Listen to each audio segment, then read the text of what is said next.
Baik, kita lanjutkan. Kita masih belajar tentang teknologi informasi manajemen atau sistem informasi manajemen. Nah, kita melanjutkan rekan-rekan mahasiswa Perbanas ya dengan Fangki Sorongan dari Perbanas Institute. Kita melanjutkan chapter ke-7 ya. Chapter ke-7 kali ini kita topik pembahasannya adalah tentang telekomunikasi, internet dan teknologi nirkabel atau wireless teknologi ya. Jadi apa sih tujuannya? Tujuannya adalah supaya kita mengenal komponen utama dari jaringan telekomunikasi dan kunci teknologi jaringan. Lalu apalagi supaya kita bisa mengenal beberapa jenis-jenis jaringan yang mungkin saudara-saudara pernah mengenal juga, pernah mengetahui dan pernah belajar. Lalu harapannya juga dengan belajar chapter 7 ini kita bisa mengenal bagaimana internet dan teknologi bekerja serta bagaimana mereka mendukung komunikasi dari sebuah bisnis ya.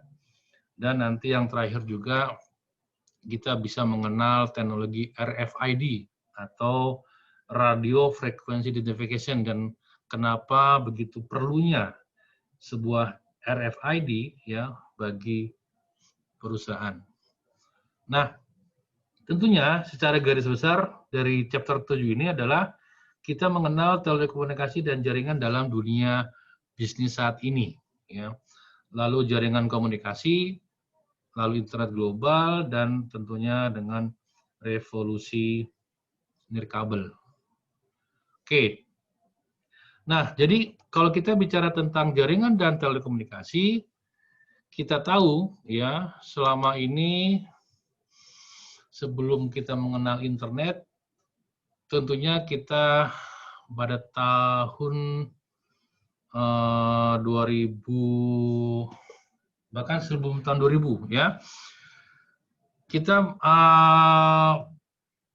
dikenalkan atau dibedakan jenis jaringannya. Ya, kalau misalkan dahulu hanya ada jaringan telepon, lalu ada jaringan komputer.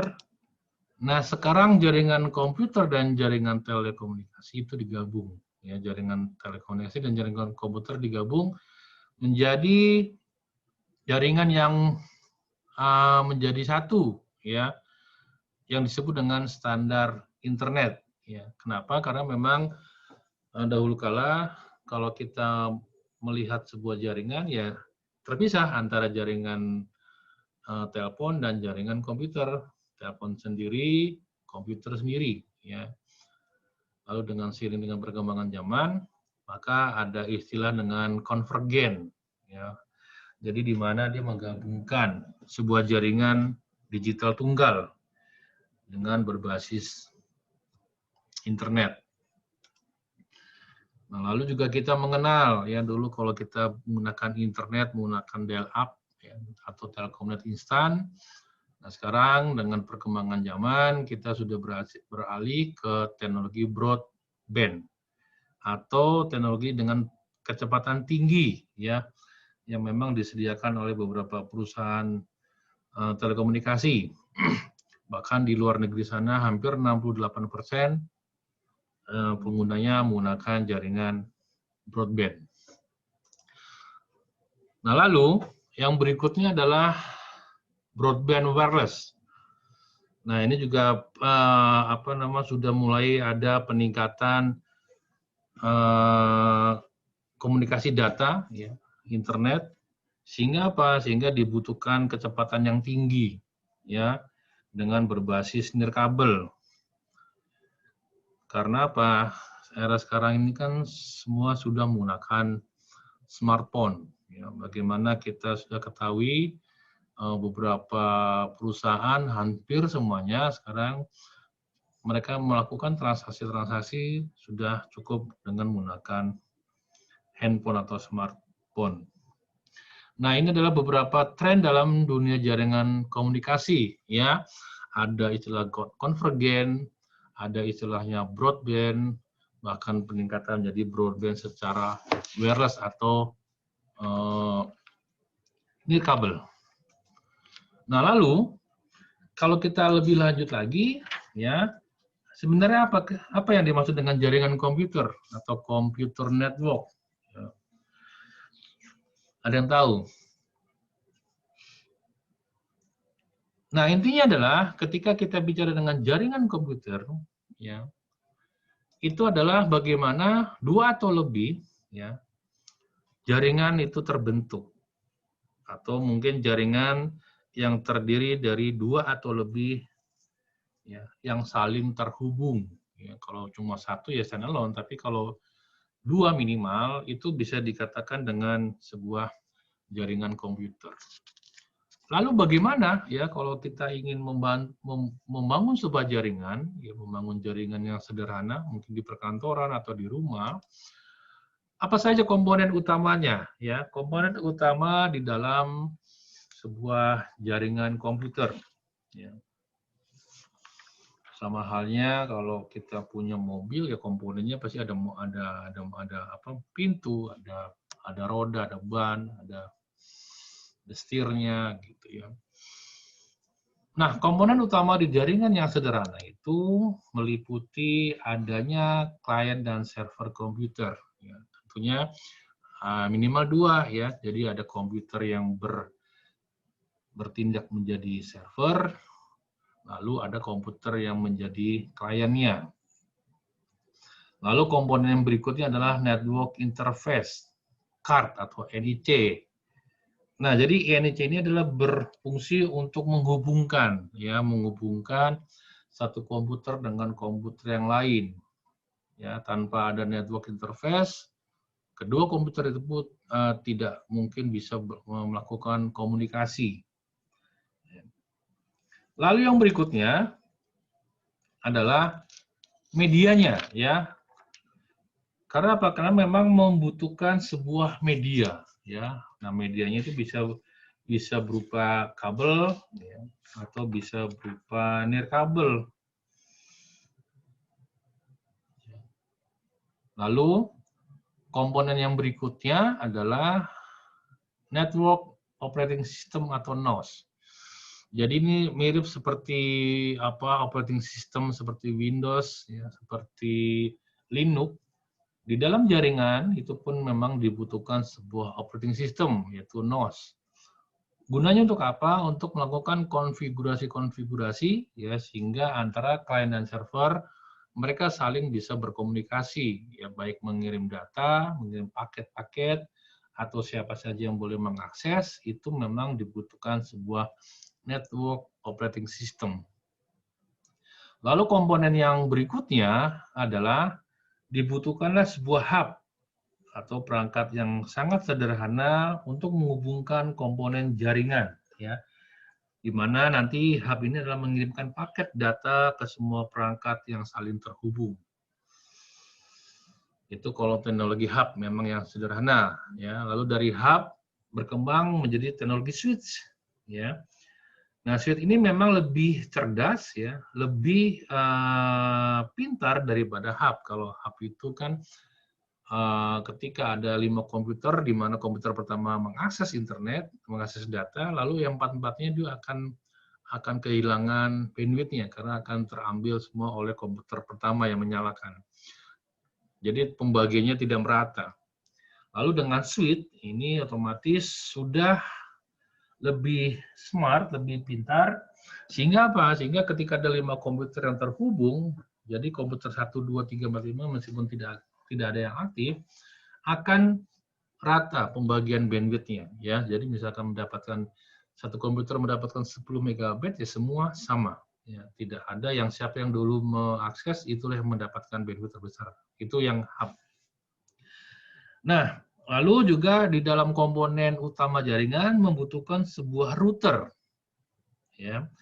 Router itu adalah prosesor komunikasi yang digunakan untuk memandu perjalanan paket dari jaringan yang berbeda. Ya, kalau misalkan tadi kita bicara hub dan switch ini menghubungkan komponen di dalam satu jaringan, misalkan di dalam lokal area saja.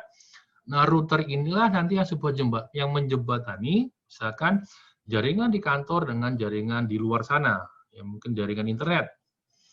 Ya, jadi nanti fungsi router ini lebih kepada menghubungkan jaringan yang berbeda, ya, dan memastikan bahwa data yang dikirim sampai ke alamat yang benar.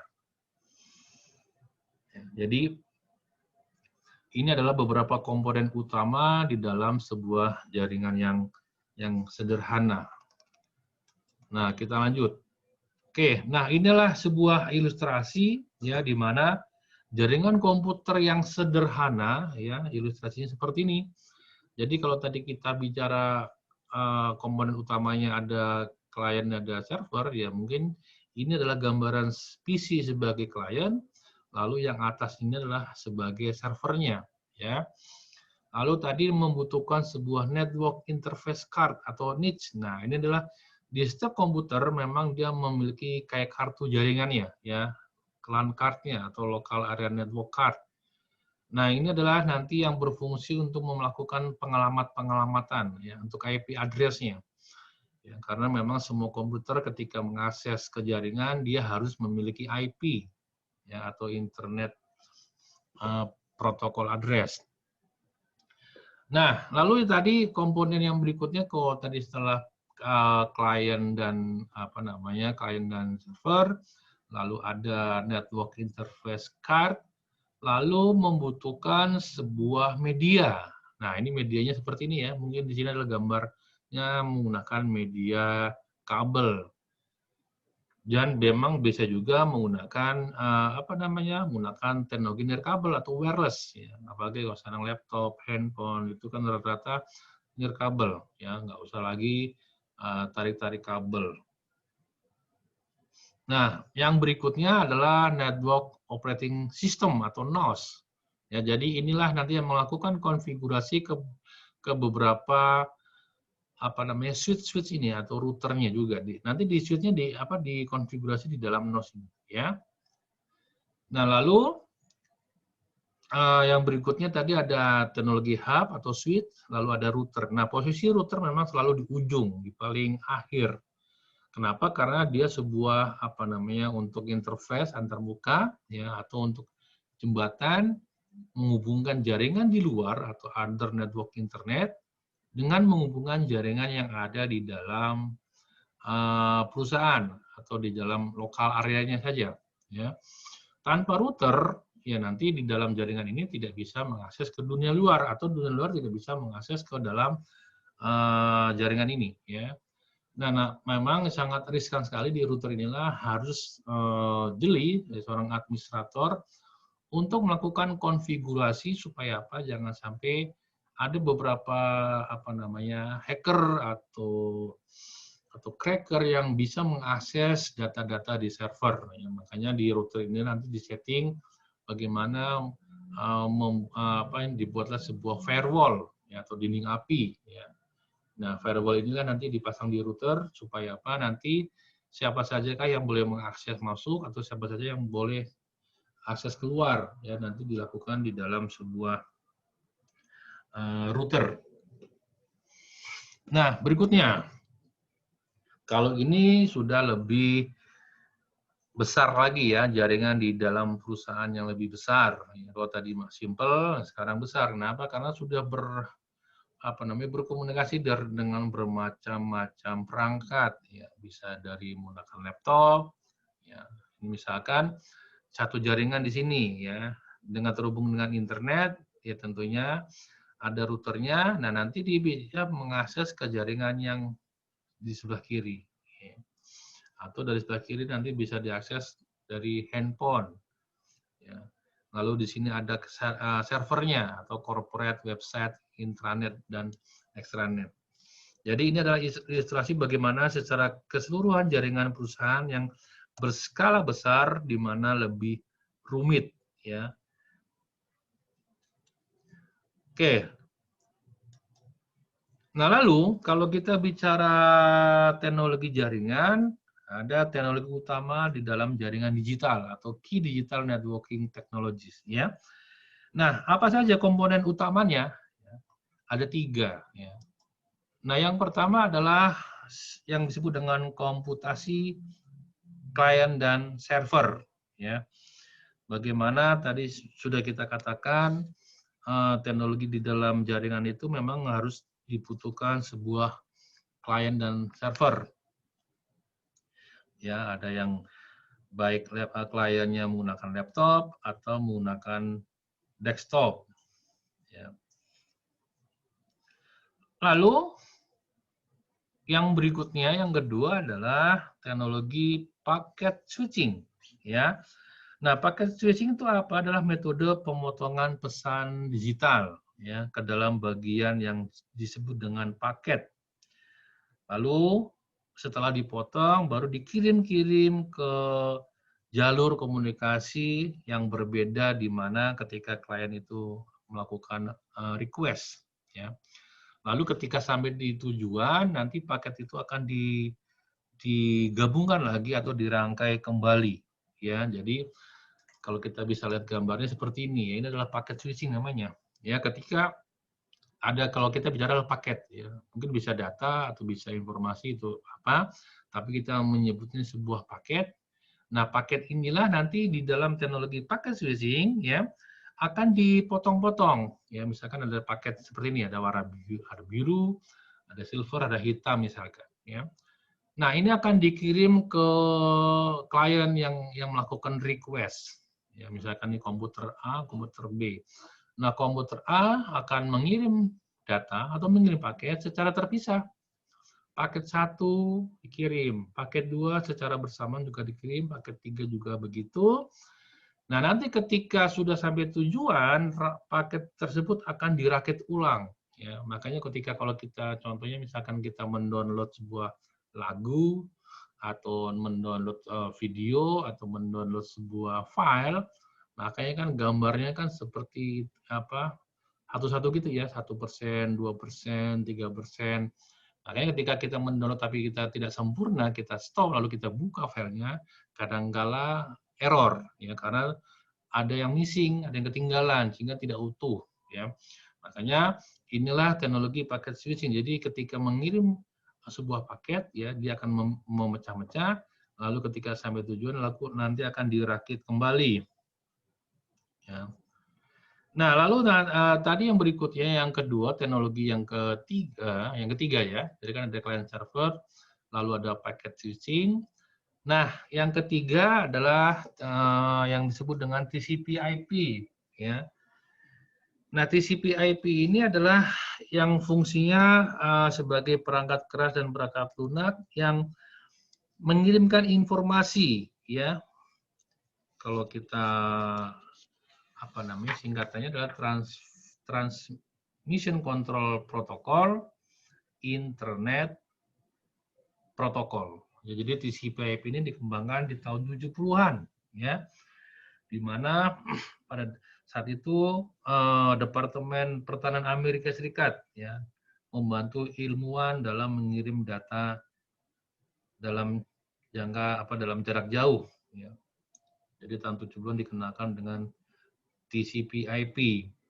Nah, TCP/IP ini adalah sebuah rangkaian protokol ya yang memang nanti menghubungkan komputer satu dengan komputer lain, di mana di dalam TCP/IP ini dia memiliki beberapa layer, ya, memiliki beberapa lapisan. Nah, kita lihat lapisannya bagian apa aja. Ada 4 lapisan, ya, yang disebut dengan layer aplikasi, ya, lalu ada transport layer, ya, atau transportasi layer, lalu ada internet layer, dan ada network interface layer. Ya, jadi setiap komputer, baik komputer A dan komputer B di dalam TCP/IP ini ada memiliki 4 layernya. Ya. Nah, biasanya yang saling bertemu adalah di dalam network interface ini. Ini kan yang tadi kita bilang bahwa network interface adalah antarmuka jaringannya. Ya, jadi ini akan menghubungkan siapa melakukan request apa. Ya, jadi misalkan IP-nya sekian, IP sekian, nanti dia request, dia kirim ke sini. Ya. Nah, biasanya kalau layer aplikasi yang paling atas, ini memungkinkan program aplikasi klien mengakses ke lapisan lain dengan apa namanya, contohnya adalah HTTP, ya.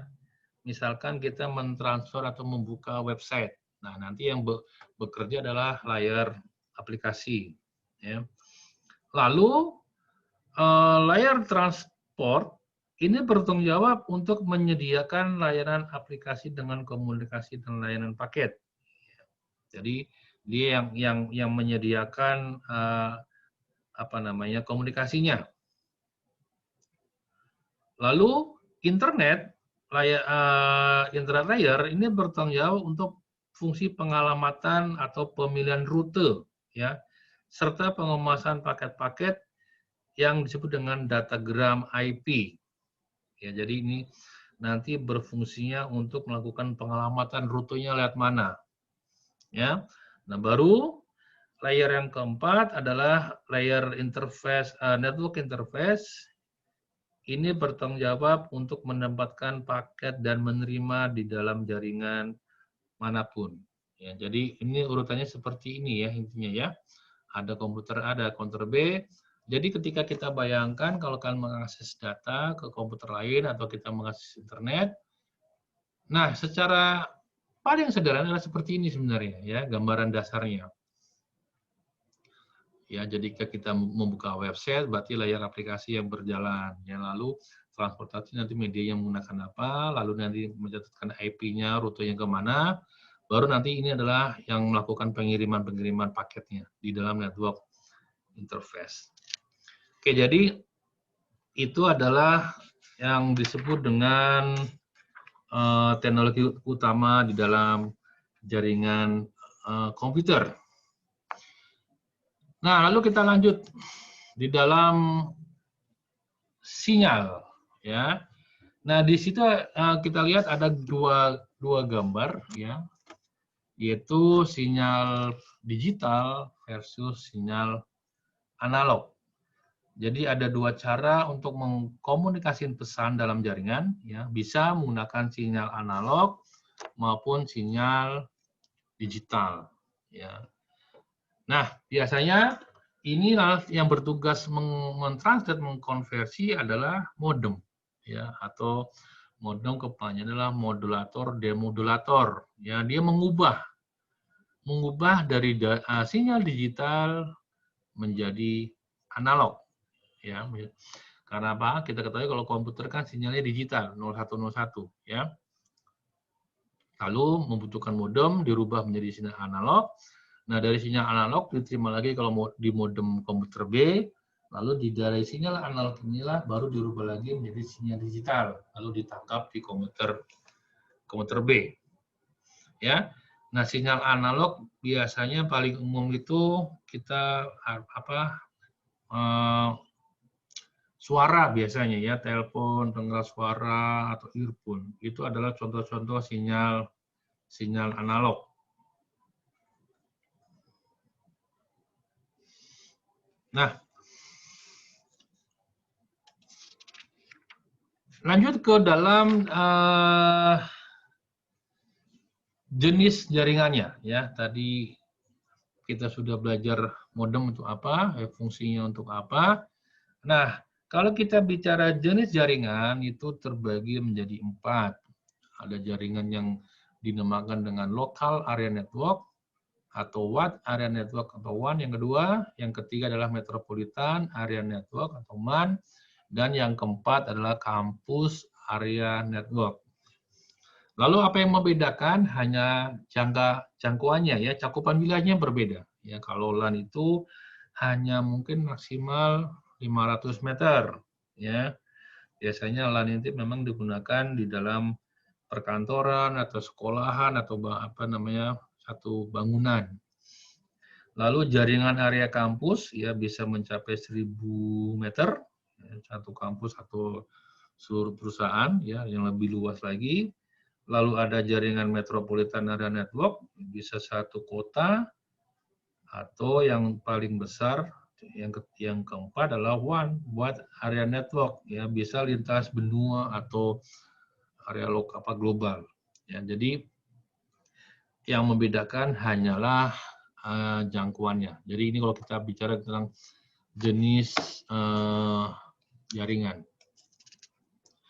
Oke, lalu apa medianya? Ya, medianya ketika kita bicara jaringan, bicara tentang apa teknologi internet. Nah, ini adalah disebutkan macam-macam medianya, ya, baik bisa menggunakan medianya adalah kabel atau twice pair wire, jadi yang Cat 45, ya, yang seperti warna biru ini, yang umum digunakan di dalam perusahaan-perusahaan atau perkantoran atau di kampus, ini sudah sangat umum. Lalu media yang lain adalah koaksial kabel. Nah, ini adalah gambarnya seperti ini, ya. Biasanya koaksial kabel ini ada di jaringan antena, ya, antena atau TV kabel, ya. Lalu fiber optik, ya, atau serat kabel, ini seperti ini, ya, jaringannya kabelnya lebih tipis. Dan media yang lainnya bisa menggunakan satelit atau menggunakan cellular system, ya. Jadi ini adalah beberapa media-media transmisinya. Lalu kalau kita bicara kecepatan, ya, di sini ada istilahnya adalah bit per second atau BPS, ya. Ada hertz dan ada bandwidth, ya. Bandwidth itu adalah perbedaan antara frekuensi tertinggi dan terendah. Biasanya kalau BPS ini adalah satuan bit per detik.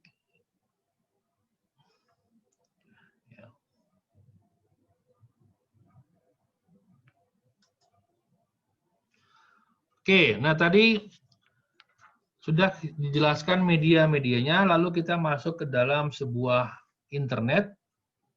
Nah, kalau kita bicara internet, tentunya kita sering buka-buka sebuah website biasanya, ya. Misalkan kita mau buka www.google.com atau kita buka website perbanas.id.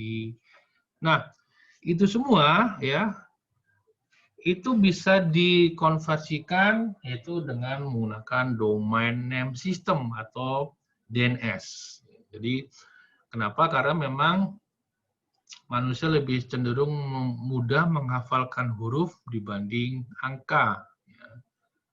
Apa artinya? Maksudnya apa? Jadi semua website, ya, alamat-alamat domain itu sebenarnya berupa IP address, berupa angka, ya. Ada 216, 58, 212, 100. Jadi bayangkan ketika saudara ingin membuka website google.com, ya, kalau tidak ada DNS, nah kalian harus mengetik alamatnya saja 216, 58, 212.100. Itu baru satu website. Bayangkan ada ribuan website, karena harus menghafalkan ribuan angka. Tentunya akan sulit, ya. Nah, sehingga dengan domain name system inilah dia akan mengkonversi dari IP address menjadi sebuah domain name atau nama domain, ya.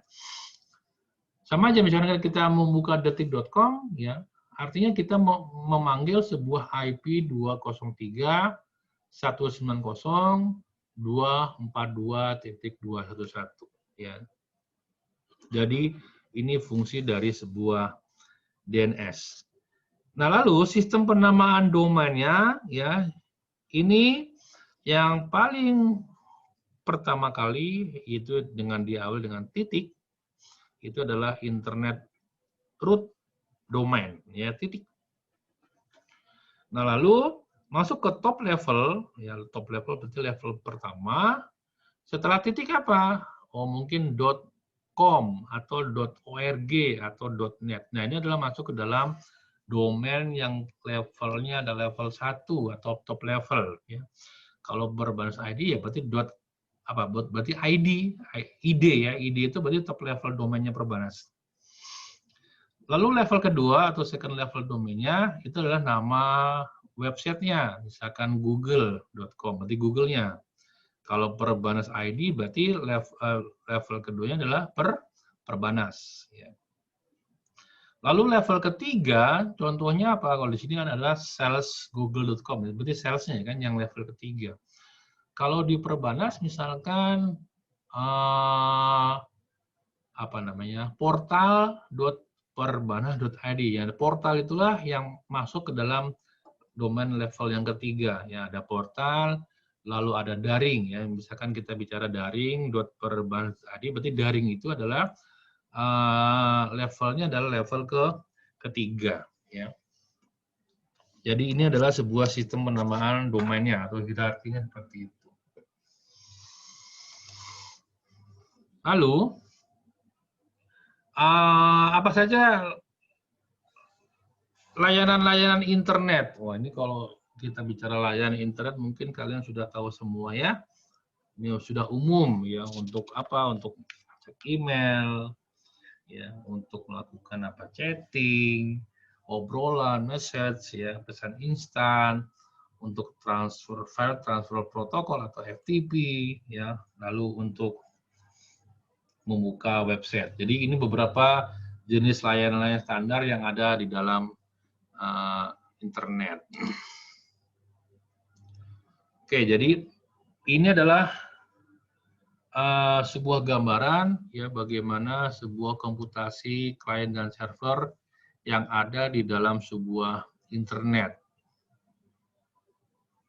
Jadi ketika klien akan mengakses ke server, ya, misalkan ke Perbanas. Nah, beberapa layanan-layanan ini dapat bisa berjalan di dalam server tunggal ataupun beberapa server khusus. Ya, misalkan kalian mengakses menggunakan laptop, ya, menggunakan handphone. Nanti ketika kalian mengakses ke Perbanas, bisa jadi Perbanas hanya satu server atau mungkin lebih ya. Tapi memang jarang sih perusahaan atau kampus hanya memiliki satu server. Ya, pasti di belakangnya ada banyak. Nah, misalkan apa? Misalkan kita mau mengakses web Perbanas. Ya, mungkin memang ada satu server khusus ya disebut dengan web server, di mana web server ini adalah yang mengelola untuk berbagai macam website-nya Perbanas. Ya, ada HTTP server, ada SMTP, ada DNS, ada FTP dan seterusnya. Lalu kalau kita mengakses ke dalam lagi, misalkan kalian ingin melihat nilai, ya, nilai kalian, nanti di sini ada aplikasi server. Jadi ini akan meneruskan lagi ke dalam server berikutnya, bisa ke dalam aplikasi server atau mungkin ke database server juga, database mahasiswa ya, misalkan database nilai atau database keuangan atau mungkin database akademik dan lain sebagainya. Ya, jadi ini adalah contoh bagaimana komputasi klien dan server di dalam internet. Nah, saya rasa itu ya. Kalau ini nanti kalian bisa membaca sendiri ya, apa itu HTML, apa itu HTTP, ya, lalu ada URL. Ya, kalau HTML itu adalah Hypertext Markup Language. Jadi HTML itu biasanya biasa digunakan untuk membuat sebuah website. Ya, bahasanya menggunakan HTML.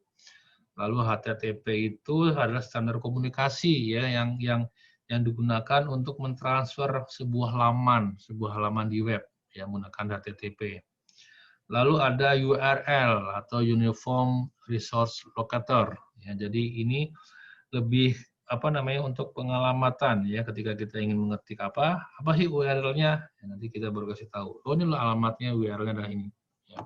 Meskipun nanti di dalam membuka URL nanti ada DNS-nya yang bekerja ya, memanggil nama webnya. Nanti sebenarnya itu adalah dirubah menjadi angka. Jadi sebuah IP address sebuah servernya.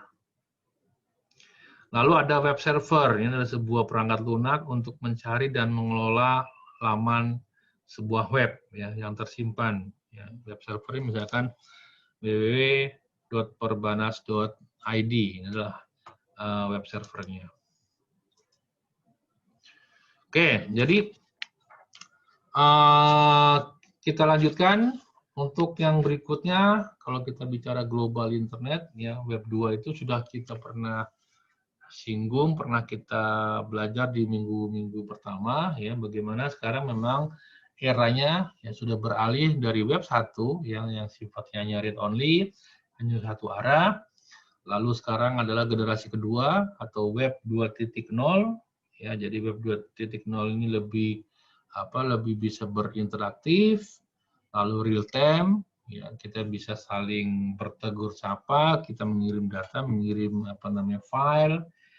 Nanti yang berikutnya yang akan datang adalah masuk ke eranya adalah web 3.0 atau web masa depan, ya, yaitu dengan sebutnya adalah semantic web, ya, semantik. Ya, jadi web ini lebih lebih cerdas, ya, atau bisa disebut dengan web of things, ya. Jadi web of things. Jadi lebih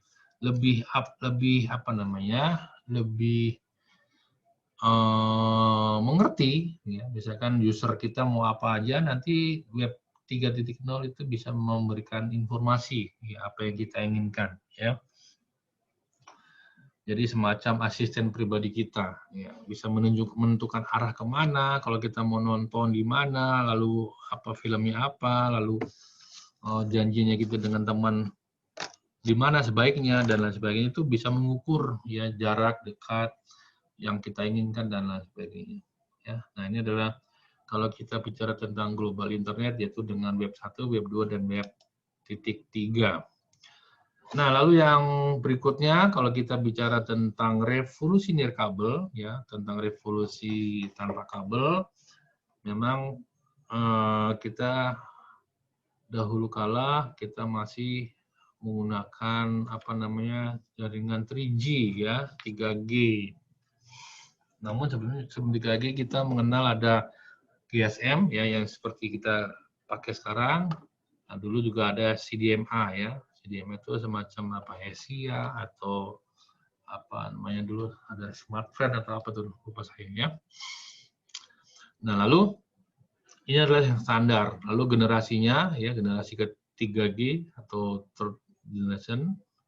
Ini generasinya yang di mana mengakses datanya sangat kecil, hanya sekitar 144 kilobyte per second. Jadi sangat lambat, ya. Ini hanya fungsinya biasa untuk ngecek email, ya. Makanya kalau dulu ya belum ada YouTube, ya, belum ada aplikasi-aplikasi yang sekarang ini. Karena memang jaringannya itu masih sangat lambat. Nah, baru masuk ke jaringan 4G, ya, dengan LTE atau long term evolution, ya. Jadi jaringan 4G ini bisa jaringan yang kecepatannya lebih tinggi, ya, bisa sampai 100 megabyte per second dalam hal mendownload, ya. Bayangkan perbedaannya antara 3G hanya 144 kilobyte, ini up to-nya 100 megabyte, ya. Makanya sini sudah bisa untuk video, YouTube-an, ya, aplikasi TikTok, aplikasi ya macam-macam, ya.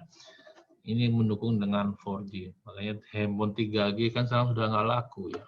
Karena sudah jarang yang menggunakan dan memang fungsinya terbatas. Nah, apalagi sekarang masuk ke generasi kelima, mungkin 5G. Tapi belum banyak yang menggunakan. Oke, jadi ini adalah revolusi nirkabel. Lalu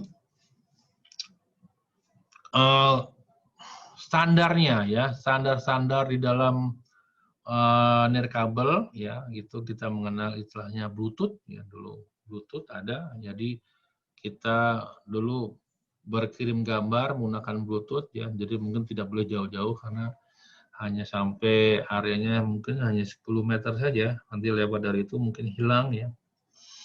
Lalu masuk ke Wi-Fi, ya, Wi-Fi, dan ada WiMAX, ya. Jadi ini adalah revolusinya, ada Bluetooth, Wi-Fi, WiMAX, dan standarnya ya 802.15 ini standar yang ditetapkan untuk menggunakan Bluetooth, ya.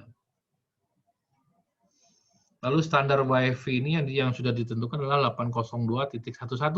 Ini juga yang sudah ditetapkan. Lalu untuk WiMAX adalah 802.16. Ya. Nah, Wi-Fi WiMAX ini juga tentunya perbedaannya jangkauannya juga, ya. Jangkauannya Wi-Fi dengan WiMAX tentunya lebih besar WiMAX karena range-nya lebih luas ketimbang Wi-Fi. Namun Wi-Fi juga lebih luas daripada Bluetooth.